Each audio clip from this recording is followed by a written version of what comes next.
Thank you to this week's sponsor of TNG Coaching. TNG Coaching's vision is to teach values through activity and experience, to guide creativity, instill confidence, champion self-worth, and celebrate identity. This journey begins by reflecting on our own performance, by collecting our thoughts and feelings on paper, both positive and negative. We begin to discern ways to respond to challenges. Opening a personal dialogue and sharing concerns has been proven to create deeper bonds with peers. Journaling how these relationships evolve can help assign roles and build the support structure every team needs to function effectively. When complete, your journal will stand as a lasting reminder of your commitment to your cause and your ambition for personal and professional growth. You can find the Coach's Journal on Amazon through the link or go to tng.coach for more information. Welcome to Recess Duty, a podcast for educators to come together to share struggles, but also celebrate successes by sharing stories and ideas in a safe and supportive environment to collaborate with one another. Here's your host, Levi Allison. Hey everyone, this is Recess Duty with your host, Levi Allison. And today we're here with my very good friend, Tom Rehm, who is a new teacher with a passion for empowering student literacy. We'll discuss their journey and experience in education. Thank you for joining us today, Tom. How are you doing? Oh, thank you so much for having me. I feel great, well rested, having a great morning. Yeah, thanks a lot for having me.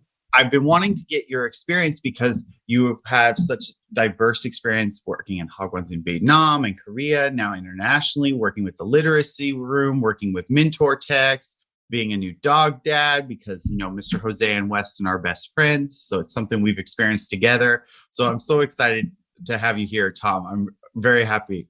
So, Tom, for our listeners abroad, tell us a little bit about yourself. How did you get into teaching? Is it something you've always wanted to do? What has been your experience? Yeah, so I've always wanted to teach. And originally, when I was little, sports ran my life. Mm-hmm. I started playing baseball when I was 3 or 4.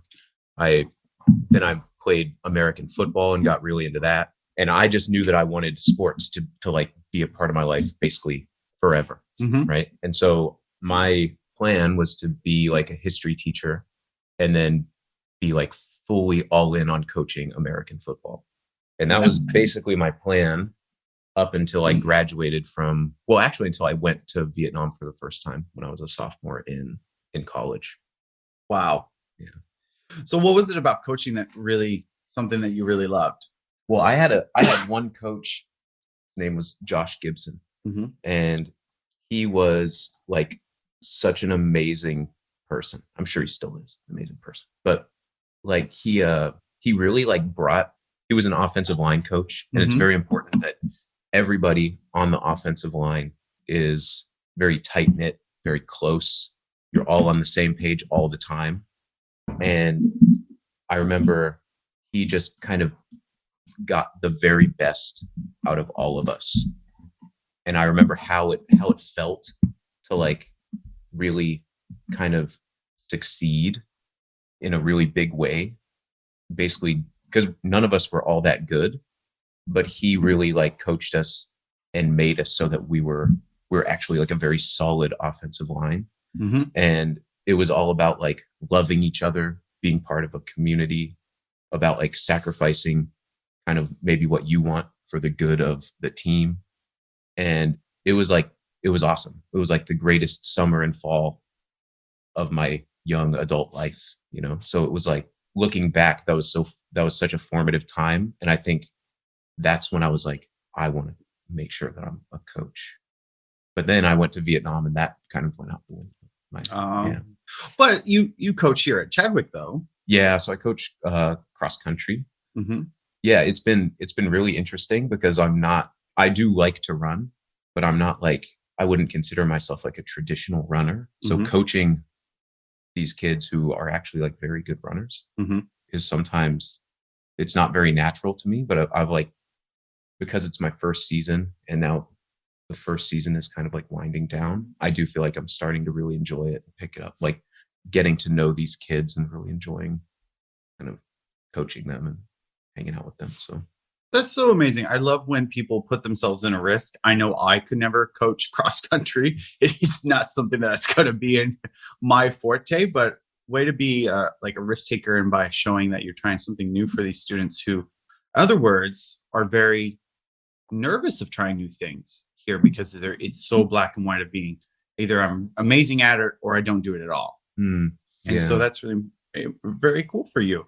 So Tom, how do you bring in that coaching mentality into your classroom of creating that community, creating that tightness and creating that love? Well, I think a lot of it is owning up to, like, if you make a mistake or if you say something that is wrong and someone says, no, actually, like, if I'm just thinking of like a math problem on the board or something, and if it's wrong, it's okay to admit you're wrong, kind of like celebrate mistakes, because then they'll realize that it's okay for them to make mistakes too. Absolutely. And I also I don't like to be like in front of a classroom talking for a long period of time. I like to try to get the point across as much as possible and then have them go and do it. And then I'll kind of walk around the room and see where I can like individually coach, I guess.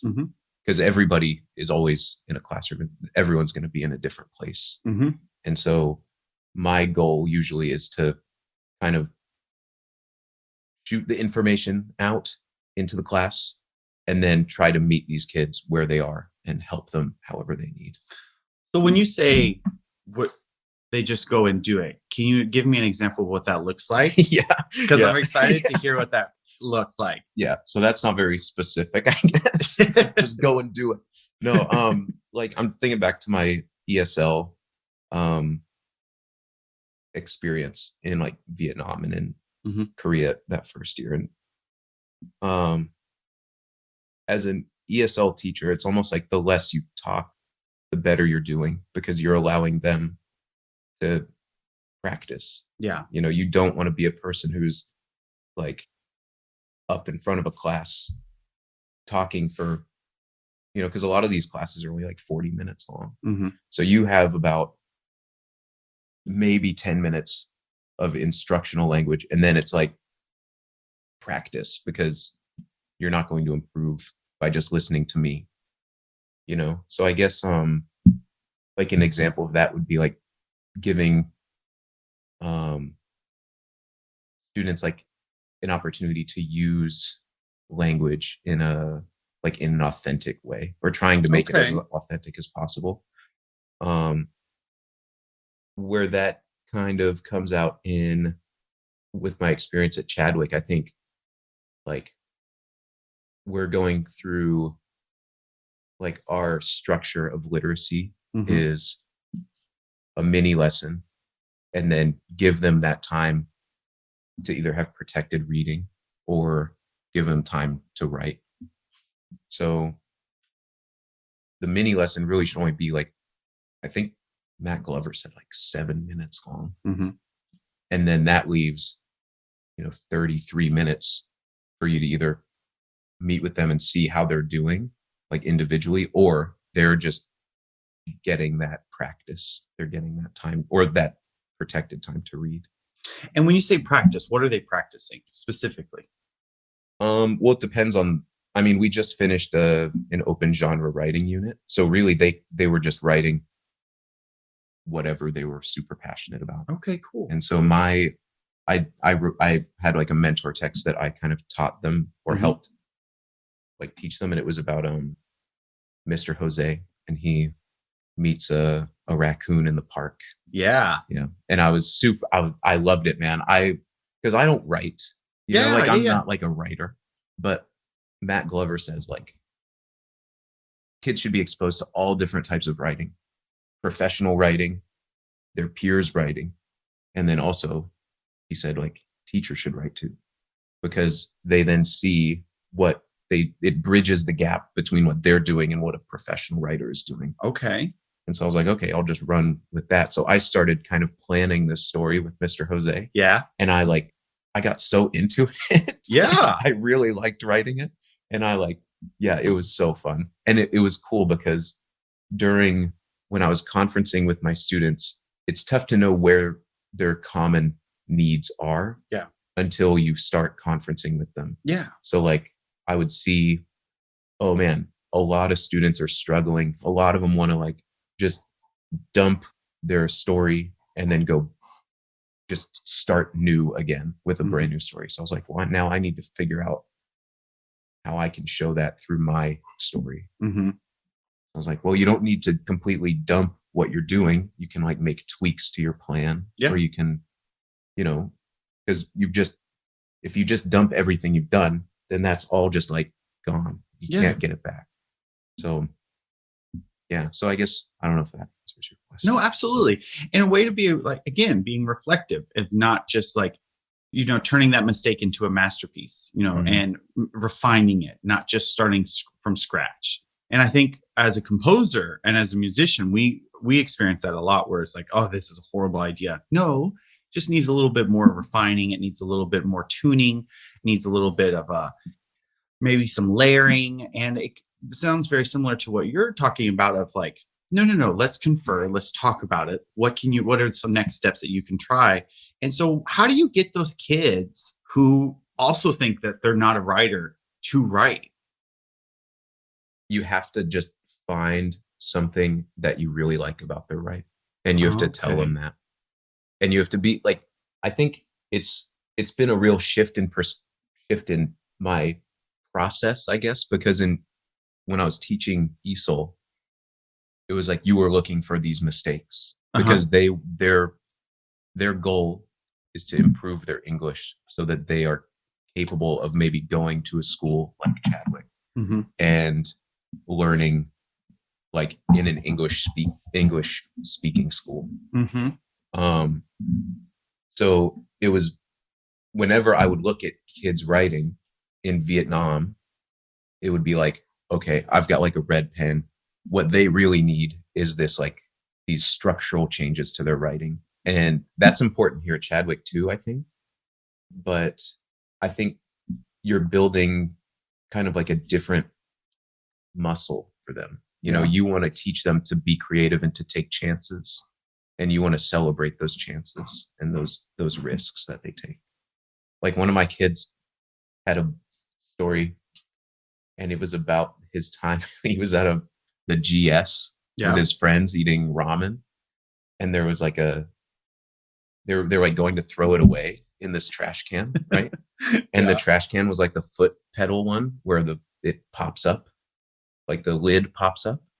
And so they put their foot on the pedal to open the garbage can.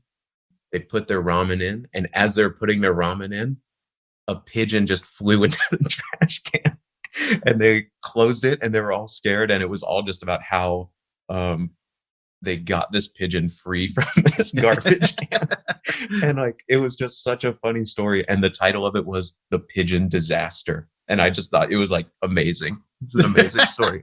So I guess like, that's like a silly thing to write about, but it was like really cool. Like I was so happy that he chose like this really weird moment in his life to kind of, because it was a true story, and it happened like a couple years ago with his buddies. And apparently it's just like embedded into his mind. Absolutely. And when you were looking for authentic things to write about, what better way to look for that little silly moment? Yeah. And then obviously it's resonated with you as his teacher, and probably the readers that he's going to give this to. And how amazing is that for him to be like, yeah, I'm a writer. Yeah. Well, and I think like I read it, and I wasn't like pretend laughing. Yeah. Like I was reading the story, and he knew it was a funny and like weird story. Yeah. And I was reading it, and as I was reading it, I was like, this is really funny. Like it's a really funny story. And that's like such a skill. Like if you can make people laugh, however, that's a special skill. If you can do it as a writer, that's like next level stuff. And to be able to produce that as a 9-year-old, you know, that's really cool. And so that was definitely worth celebrating. Absolutely. And looking at how, you build those relationships with those students, and then you find those really great things that they're doing really well, and you coach them and make them feel empowered and make them feel honored. And, what an amazing way for you to show that coaching aspect of looking for those small moments in a kid's writing and then highlighting that and empowering them to continue trying new things. Are there other aspects outside of mentor text or writing that you use the little skill of coaching inside the classroom? Maybe. I mean, I think like I try to look out for like my students' needs, I guess. Mm-hmm. Like I know that there's one of my students who he is like a YouTube gamer kid. Mm-hmm. He might listen to this podcast. Oh, let's hope so. Yeah, I hope It'd so. be great. But we're going to share it with them. Yeah, but so he like all screen all the time. And we did this activity where it was like, just see how you're doing physically. We're just going to run around the track for 10 minutes. Yeah. And a 9-year-old, that's like a big thing. Yeah. So, I mean, for anybody running for 10 minutes, that's like a big deal. It's big for me. But he like crushed it. He like absolutely crushed it. And I was like, I'm not going to say his name, but I was like, you need to like, I was like, do you like doing this? And he was like, yeah, I like doing it. I'm like, you need to be on cross country because you're like flying. I was like, do you feel good right now? He's like, yeah, I feel pretty good right now. I was like, yeah, man, middle school, you're coming to me in 2 years in cross country. And I told Sam Gray, who's like on our team, Mm-hmm. but he's like the varsity cross country coach. Mm-hmm. I was like, there's a kid who could really benefit from cross country and I want you to talk to him.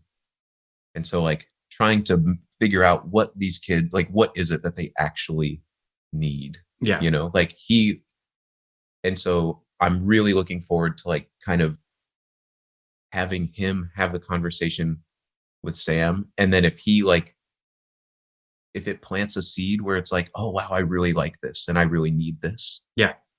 And he follows through with it. And I see him at cross country in middle school. And then maybe I see him in cross country and like with Sam, I'll be like super pumped.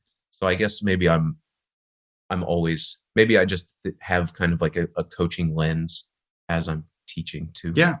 And you're looking for those little moments that a child or a student may not know of themselves, right? That student's not going to know, oh, I might be good at cross country until someone says, hey, have you thought about this? Because I didn't know anything about cross country or biking or any of this other stuff until someone told me about it. And so giving them those experiences and chances of trying something, seeing if it works for them and continuing. Yeah. Yeah. I hope he likes it. Yeah. Or at least if he likes it, doesn't like it, whatever. I don't really care if he doesn't like it, but I hope that he tries. I hope that he tries it. Yeah, exactly. Is there something that you have tried as an adult learner that you are reflecting back and being like super proud that you've accomplished? Yeah. Last summer I decided to stay here instead of going home because I didn't want to quarantine again for 2 weeks. Yeah. And I did a bike trip from where we are here in Songdo to Busan in the south. And then I flew to Jeju, an island off the coast of South Korea, and I biked around there. And it was like 700 something kilometers in total. And wow. Yeah. And it was so fun. And it was like the perfect way to end kind of like a crazy school year. Absolutely. Like it was just, all I had to do was pedal and then stop when I was hungry, eat, and then pedal some more and then find a place to sleep. And it was just, yeah. And it was great. It was such a good way to like reflect and wind down and kind of just, yeah. Well, as I've told you, and I'm glad you brought this up because it is definitely one of my favorite stories you've ever done, was I did go home for the summer and I will never forget watching your Instagram bike trip and just being in awe of how beautiful this country is. It was truly beautiful. And here living in Songdo, which is a relatively new city, we don't get to really see that. And it was really great to see that through your lens. And I'll never forget going to breakfast with my dad and being like, where's Tom? Where's Tom now? Yeah. Let me see Tom. And I'd have to show him your stories and your posts. And he's like, that looks so cool. And So we were following you in Kansas, you know? Cool. Yeah, absolutely. Yeah. I wanted to make sure that, I mean, I did all those videos because I like rewatch them sometimes when I'm like bored or whatever. I'll be like, oh man, yeah, I remember how beautiful that stretch was. But mostly I did it because I didn't want Carly to worry about me. I was like, so like I know that she like because we couldn't really communicate all that much because of the time difference, and we were both busy. So like we would chat maybe once, like short in the evening, like a short amount of time. But I didn't want her to be like, where is this guy? Like, is he okay? So I made sure to do like a couple every few hours. Yeah, absolutely. And again, just how cool is it to do something that's like, do you think a lot of people have done what you did in Korea? There's like a huge cycling community in South Korea. Yeah. And I know a lot of people have done it. I know that a few people at Chadwick have done it. Like Sam Gray has done it. Mm-hmm. Jen Gray has done it. And I think some others, but I don't know them. So what is some advice that you would give, to adult learners, young learners, when they're looking at trying something new, like coaching, biking, cross country, when they're looking at trying something that's completely out of their comfort zone? How for like me, not physically active relatively, I walk less than, that's about the extent. What's some advice you would give me to get started? Like if you wanted to do that bike trip, or if you wanted to, I think, well, you have to make sure that you're comfortable being in a saddle for hours at a time. So it would just be like practice, just going on these rides, going on like 2 or 3 hour rides at a time. And then research, but don't worry too much about it, because I kind of knew that people have done it before. Yeah. So I was just like, it can't be that hard. And like, what's the worst? I was thinking like, what's the worst possible thing that could happen? Like outside of like a complete freak accident. Like it would be like me sleeping in a park overnight, and I realized like, I'm okay with that. Mm-hmm. Like with cross country, like what's the worst thing that could happen? I could find out that I'm like the worst cross country coach in the world. And then I just don't do it next year, So it's like, I guess being okay with failure is probably the most important thing that I've learned from taking risks. Because I've failed a lot. Like when we first came to Korea, I was like, I don't know that I failed, but I was told that I was failing a lot. So we had a boss that was just not very kind. And I think he was under a lot of stress, and he kind of projected that stress onto his employees. Yeah. But he would like bring us into this glass office, and he would just like scream at us and tell us that we were not doing a good job and that we would be fired if we didn't do better. And it was like, man, this is like my first teaching job ever. Yeah. I've never, and it was terrifying. And so, so I guess like, I don't know, what's the worst that could happen if you coach cross country and you hate it, or you don't like it, or you're not good at it? You either work to be better at it, or you decide it's not for you. What a really nice way of looking at something that is trying something. It's either it's not for you, or you're going to work to improve. Yeah. And as somebody who definitely worries about trying new things and being bad at it or being judged, I never had thought about like looking at the worst possible case scenario. Okay, it's just not for me. Let's find something else. Or I really do enjoy this. How can I get better? Yeah. When I started this podcast, of course, it's very scary being recorded, putting it out there for the world to hear. You never know where it's going to end up. But then at the end of the day, I was like, yeah, but I'm trying something new. We're going to try it. I've got my buddy Tom, who is a podcast expert, in my opinion. You've listened to so many different ones. I know when we started this, I constantly was getting your opinion on things. And I've also was like, yeah, this is hard, but I really want to do it. So let's try to make it better. So I listened to podcasts that you recommend. And yeah, what a really good way of looking at trying risk and stuff. That's really cool. Well, yeah. And I'm honored to be on your podcast, and I'm very proud of you that you're. Oh, thanks, buddy. Yeah. Thank you. That means a lot, because I know you listen to some amazing podcasts out there. Do you recommend any podcasts for people who are listening? Wow. I know you have a few, Tom. Yeah. Comedy Bang Bang is one of my favorites. Stuff You Should Know is fun. Show Me the Meaning is really good. It's about like the deeper meaning behind movies or series. Like I'm listening to one about Squid Game now, and it kind of dives really deep into like what it means to be in debt and how that's reflected in Squid Game. So yeah, there are a lot out there, but yeah, Comedy Bang Bang, Stuff You Should Know, Show Me the Meaning, and if you like sports, the Dan Le Batard Show with Stu Gatz. Very cool. Oh, that's so awesome. So Tom, before we end, where can people find you if they want to connect with you? Well, you can find me on Twitter or Ms. Pia and Mr. White's classroom at Chadwick or the literacy room. Any of those places. Mostly Twitter. Yeah. And what is your username, Tom? It's Tom Rehm 4.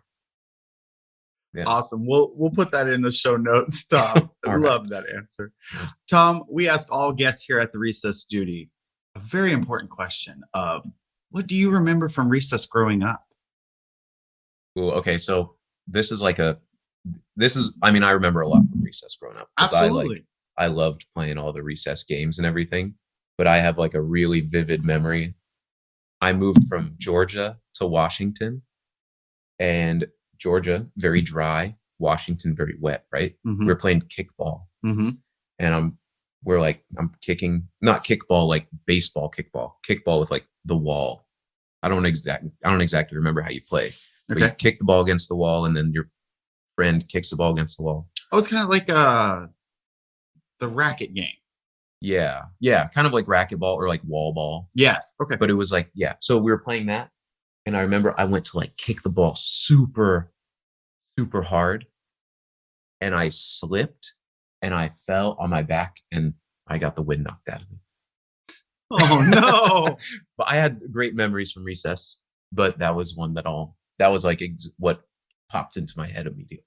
Oh, my goodness. Well, we're glad you're okay. We're glad you made it out. And we're glad you continue trying new things, Tom. Yeah. All right. Well, thank you so much for having me. I had a great time. Hopefully, this won't be the last time I'm on your podcast. And next time, I'll be a little bit more polished. Oh, you're absolutely fun. I am excited for a little teaser for our next interview. We're going to play a game, and I'm very excited for that game. So listeners, make sure you stay tuned for future games here on Recess Duty. Thank you, Tom, for joining this week's episode of Recess Duty. Be sure to follow us on your favorite podcast app so you don't miss our next episode. I'm Levi Allison, and I hope everyone has a great day of learning. Bye, everyone. Thank you for listening to Recess Duty. Make sure you subscribe so you don't miss any future episodes. In the meantime, please share this podcast with other educators so they can join the fun. And that is the end of our Recess Duty.